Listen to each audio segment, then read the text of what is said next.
बोले हे भगवान, मृतलोक में सारे प्राणी तरह तरह के योनि में उत्पन्न होकर भांति भांति के दुख कष्ट को भोग रहे हैं। हे नाथ, हे प्रभु, उनके दुख कष्टों को दूर करने के लिए कोई सर्वसा जल्दी से किए जाने वाला उपाय बताइए। ये श्री नाथ मुनि, तुमने दूसरों की भलाई करने की इच्छा से बड़ी अच्छी बात मुझसे पूछी। जिस उपाय करने से मोह छूट जाता है वो उपाय मैं तुम्हें बताता हूँ। एक बड़ा फल देने वाला स्वर्ग और मृतलोक में भी दुर्लभ व्रत है, उसको किसी को पता नहीं, परंतु इस समय में तुम्हारे सहने के कारण हे नाथ मुनि, मैं तुम पर प्रसन्न होकर इस व्रत को मैं प्रकट करता हूँ। भगवान सत्यनारायण के व्रत को विधि विधान पूर्ण करके इस लोक में सुख भोग कर और मोक्ष विधि को प्राप्त होते हैं। भगवान के ऐसे वचनों को सुनकर श्री नाथ मुनि बोले, हे भगवान, उस व्रत का फल क्या है, इसकी क्या विधि है, वो व्रत पहले किसने किया था तथा वो व्रत को करना चाहिए, ये सब बातें आप विस्तार पूर्वक से बताइए। श्री भगवान बोले, ये व्रत दुख और शोक आदि का नाश करने वाला है, धन्य और आयु की वृद्धि करने वाला है, सौभाग्य और संतान को देने वाला है और इसके करने से सब जगह जीत होती है। जिस किसी भी दिन भक्ति और श्रद्धा से अपने धर्म पर तत्पर होकर सायंकाल को भगवान सत्यनारायण का ब्राह्मण समित्र और मित्रों सहित पूजन करें, सवा शेर सवा प्रसाद भक्ति भगवान को अर्पण करें, केले घी दूध गेहूँ का आटे का कसार बनाएं, यदि गेहूँ का आटा नहीं हो तो चावल का आटा लेकर शक्कर चीनी या गुड़ ये सब चीज़ें सवा शेर सवा किलो आदि लेकर इसका प्रसाद भगवान को लगाएं। फिर बंधु बांधवों सहित कथा सुने, ब्राह्मण को दान दक्षिणा दे पश्चात अपने भाई बंधु ब्राह्मणों को भोजन कराएं। फिर भक्ति श्रद्धा के साथ प्रसाद ग्रहण करना चाहिए। तत्पश्चात भगवान का भजन कीर्तन आदि करें। फिर सारा कार्य संपन्न हो जाने पर भगवान के नाम का जाप करना चाहिए और अपने घर को चला जाइए। इस प्रकार श्रद्धा भक्तिपूर्वक ऊपर बताई विधि से इस व्रत को करने से मनुष्य को मनवांछित फल प्राप्त होता है। विशेष रूप से कलयुग में धरती पर यह लोग उपाय है जिससे सभी कर सकते हैं। मनुष्य सब विधि पूर्वक करते हुए राजा के पास गए। पूजन करते हुए राजा को देखकर नम्रतापूर्वक से पूछा कि हे राजन, आप ही श्रद्धा भक्तिपूर्वक से क्या कर रहे हैं, कृपया मुझे विस्तार पूर्वक से बताइए, मैं सुनना चाहता हूँ। राजा बोला, मैं अपने भाई बंधुओं सहित पुत्र प्राप्ति के लिए अतुल तेजस्वी श्री भगवान विष्णु का व्रत पूजन कर रहा हूँ। राजा की बात को सुनकर वो व्यापारी बोला, हे राजन, मुझे भी इस व्रत करने की विधि बताइए, जैसे बताएंगे मैं वैसा ही करूँगा। हे राजन, मेरे घर में भी संतान नहीं है, इस व्रत को करने से नीचे मेरे घर में संतान होगी। व्रत विधि को दान कर व्यापार कार्य कर अपने घर को लौट आया। अपने पति को संतान देने वाले बताई, उसने निश्चय किया कि जब मेरे घर में संतान होगी तब मैं इस व्रत को अवश्य करूँगा।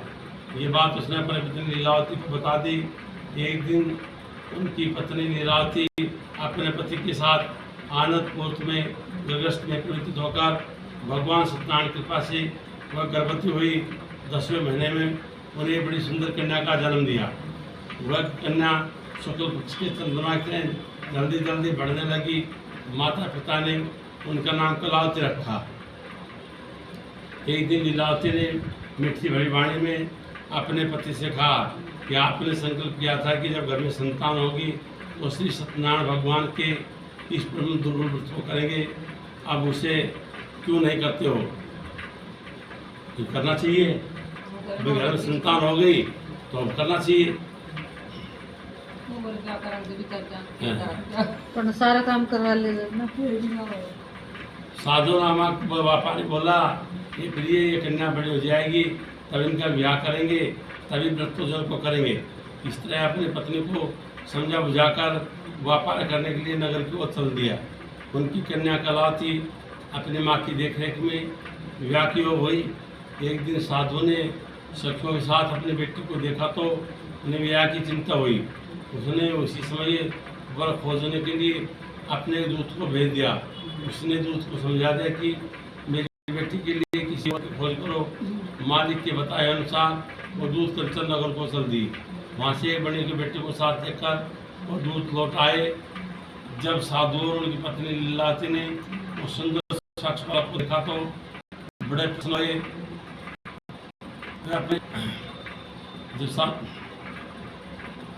फिर समझियों और मित्रों को बुलाकर उन्होंने उस कन्या शादी का बहुत ही धूमधाम के साथ कर दिया। किंतु विवाह के अवसर पर श्री सत्यनारायण भगवान की पूजन की करने की याद ही नहीं आई। उनकी भूल से भगवान रुष्ट हो गए। कुछ समय बाद वह चतुर व्यापारी अपने दामाद को साथ लेकर व्यापार करने के लिए दूर समुद्र किनारे रतनसार नामक नगर में जा पहुंचा। वहाँ दोनों ने मिलकर खूब व्यापार किया। फिर वहाँ से वे राजा चंद्रकेतु के नगर में पहुँच जाते हैं। भगवान ने इस बात से रुष्ट होकर के अपने संकल्प को भुला दिया। उन्होंने श्राप दे डाला कि इन्हें बड़ा बड़ा दर्प होगा। दशहरा एक दिन राजा चंद्रकेतु की चोरी कर चोर वहाँ जा पहुँचे जहाँ ससुर और दामाद ठहरे हुए थे। राजा के जब सिपाही भी जो चोरों का पीछा कर रहे थे तो उसी ओर आ रहे थे। उन्हें देखकर चोट लग गए और भागकर खड़े हो गए। सिपाही और बड़ियों के पास जा पहुंचे और वहाँ पड़ा हुआ चोरी का माल उन्हें मिल गया। तब उन दोनों बड़ियों ने हथेलियाँ पहनाकर कैद कर लिया। चोरों के पकड़े जाने और चोरी का माल मिल जाने से सिपाही बहुत प्रसन्न हुए। वे भागते हुए गए और राजा के पास पहुँचे और बोले, महाराज, हम दो चोर को पकड़ कर लाए हैं, आज्ञा दीजिए, इन्हें क्या दंड दें। राजा ने आज्ञा दी कि इन हथेलियाँ और बेड़ियाँ पहनाकर किले के भीतर वाले कैद खाने बंद कर दो। वो दोनों ससुर और दामाद बहुत सी सफाई देते हैं कि हे महाराज, हमने तो चोरी नहीं की, पर भगवान की माया से उनकी बातें किसी ने नहीं सुनी। उनके पास व्यापार में कमाया जितना भी धन था वह भी राजा चंद्रकेतु ने अपने खजाने में जमा कर लिया। भगवान के श्राप के कारण उनके घर पर उनकी पत्नी भी बहुत दुखी हुई। जो घर में जो धन था उसे भी चोर चुरा ले गए। रोग और चिंता से वो दोनों माँ बेटी भूखी प्यासी रहकर अपना दिन काटने लगी। भीख मांग मांग कर अपना पेट भरने लगी। युक्ति कन्या कलावती भी पिता के घर भीख मांगने लगी। एक दिन भूखी प्यासी कलावती भीख मांगती हुई एक ब्राह्मण के घर जा पहुंची। वहाँ उसने श्री सत्यनारायण भगवान का दर्प पूजन होते देखा। वहाँ बैठकर वो कथा सुनने लगी और उसने भगवान से मनोती प्रार्थना की। फिर प्रसाद लेकर रात को घर आ पहुँची। उसे देर से आई देखकर माता लीलावती ने बड़े प्रेम से पूछा, ये बेटी तू निराश तक कहाँ रही? सत्यवतरा, तेरे मन में क्या विचार है? कन्या कलावती ने तुरंत विनयपूर्वक माता जी को उत्तर दिया कि हे माँ, मैंने ब्राह्मण के घर मनमांसिक फल देने वाले श्री सत्यनारायण भगवान का व्रत